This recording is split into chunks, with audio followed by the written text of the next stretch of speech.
Who carved a deep well into the Caucasus Mountains using perfectly smooth cyclopean blocks? Why has no one ever found traces of tools, inscriptions, or human remains? How is this structure linked to the Pyramid of Khufu's secret tunnels? Finally, why was everything silenced after the initial explorations?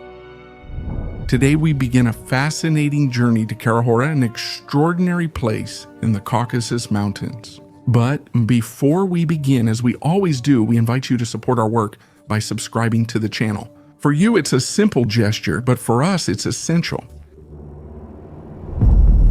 It's 2011 when Artur Zamukov, a Russian speleologist and scholar of the Earth's depths, decides to climb Mount Karahora. But this isn't just any exploration. It's not the search for a simple cavity or a new cave to map. It's an investigation, almost an obsession. For years, Zamukov has collected clues, searched old archives, interpreted forgotten symbols, and listened to village stories at the massif's base. Now everything leads him there. The inner walls of the well are an enigma. It's not just rock carved by time. They are made of huge megalithic blocks, perfectly smoothed and fitted together at right angles, as if they were part of an architectural structure. There are no discontinuities or natural fractures. The surfaces are so smooth, they reflect torchlight, and the entire structure, as you go deeper, maintains an order, a geometric coherence that no natural cave could ever possess. After about 40 meters deep, the shaft suddenly opens into an underground chamber. The striking contrast, after the claustrophobia of the vertical descent, you enter a space almost as tall as a 12-story building, 36 meters high, with flat and smooth walls. Here too, there are still enormous blocks, some of which look like real columns, a cyclopean work hidden in the belly of the mountain. But what is most striking is not just the scale of the construction, but the fact that this architecture doesn't seem to make any sense. Nothing indicates it was used for living. No stairs, no niches, no easy access points. It seems like a place built to be inaccessible, more of a mechanism than a space. Something works, but its purpose is unknown to us. The team takes more than an hour just to reach the lower platform. The environment is silent, absorbing, and throughout the entire descent, they find no human remains, no artifacts, no inscriptions. Nothing that could place this structure in the context of known civilizations. No known ancient culture, according to official historiography, has created anything comparable in size, technique, or construction logic. Zamukov, closely observing the smoothness of the walls and the precision of the joints between the blocks, notices an unsettling similarity. Those surfaces resemble the internal galleries of the Pyramid of Khufu in Egypt. There too, gigantic blocks placed together with millimetric precision form ducts and passages whose purpose has never been clarified. As if there were the same hand, or rather the same knowledge, guiding the creation of both works. But the question becomes more and more urgent. How was it possible to build something like this? How were those blocks transported and positioned? Many weigh over 100 tons in such a cramped, narrow, remote place. And above all, who could have done it thousands of years ago, when, according to the official narrative, no human civilization had the necessary tools? Zamukov doesn't have a definitive answer, but not a single element down there allows us to talk about a natural formation. Everything is too precise, too symmetrical, too intentional.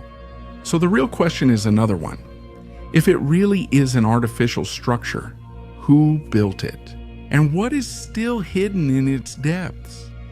Zamukov begins to develop a disturbing hypothesis. What if that structure had a technological purpose? Not a symbolic or ritual place, but a technical one. A device rather than a building, maybe part of a larger system, of something we can't even imagine today.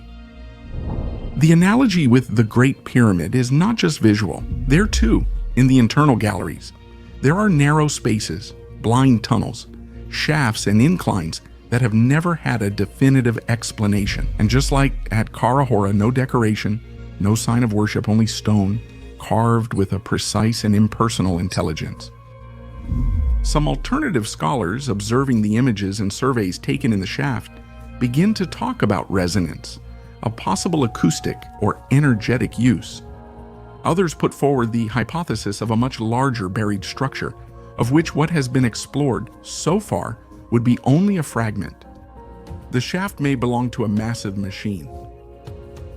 Meanwhile, Zimukov notices unusual air circulation in the shaft.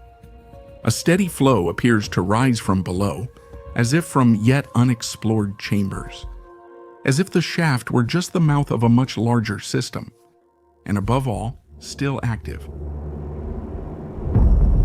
After Zimukov's initial expedition, the news spread among independent research circles in Russia. The mystery of Karahora begins to attract the attention of another well-known name in the field of unconventional investigation. Vadim Chernobrov is not an orthodox scientist. He is the founder of Cosmopoisk, a Russian organization that deals with geophysical anomalies, unexplained apparitions, and phenomena beyond the reach of official science. But his method is not fanciful. On the contrary, it is rigorous, meticulous, and deeply connected to direct observation. As soon as he hears about the well on Mount Khara-Hora, he knows he must go himself.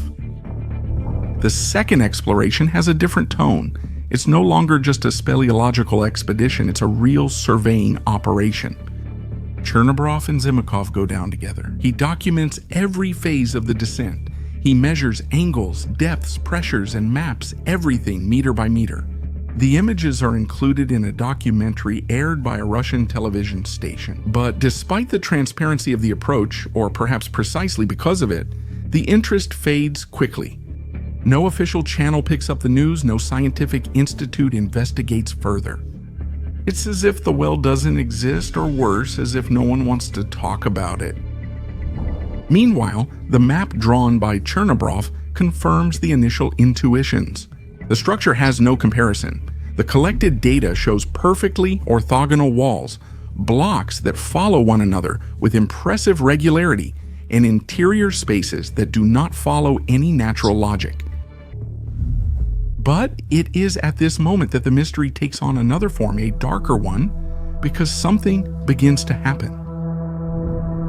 In 2015, shortly before announcing a new expedition, Artur Zimukov was hit by a car. The accident occurs suddenly with circumstances never clarified, the day after he publicly declared that he was about to make an important discovery. 2 years later, Vadim Chernobrov also dies, officially of cancer. And it doesn't end here. 3 more people involved in the research on the Karahora well die within a short time, under circumstances some on Russian forums call highly suspicious. Coincidences, maybe? In an investigation like this, with so much already out of place, even coincidences become important. And at a certain point, the question naturally arises, did someone want to stop them? Since then, no official expedition has been organized anymore. The only traces left are in the videos, in the Cosmopoisk reports, and in a few rare photo albums published by independent explorers. As if suddenly an imposed silence had fallen over Karahora, a void that no one has dared to challenge for years. The story of the Karahora well seems to belong to another era, another dimension of reality. But looking into the region's past reveals something even more unsettling. Because, as with many mysteries left unexplored, someone had been searching for that well for a long time. And they weren't explorers nor archaeologists. They were Nazis. During the World War II, the German military machine launched an ambitious operation in the Caucasus. It's called Operation Edelweiss, and officially its goal is to seize the oil fields of Baku. Another undeclared front operates in the shadows, led by an esoteric group founded within the SS, the Ahnenerbe. For many, this name is just a minor detail in the chronicles of the Third Reich, but for those who truly know history, it evokes something much deeper. The Ahnenerbe, the Society for the Research and Teaching of Ancestral Heritage, was founded by Heinrich Himmler with the official task of rediscovering the roots of the ancient Germanic spirit. It was actually a paramilitary unit focused on the occult, alternative archaeology, and lost religions. Himmler and his followers claimed the history passed down was false. The true mother civilization, the Aryan one, had developed thousands of years earlier in remote regions of the Earth, Tibet, Antarctica, and the Caucasus.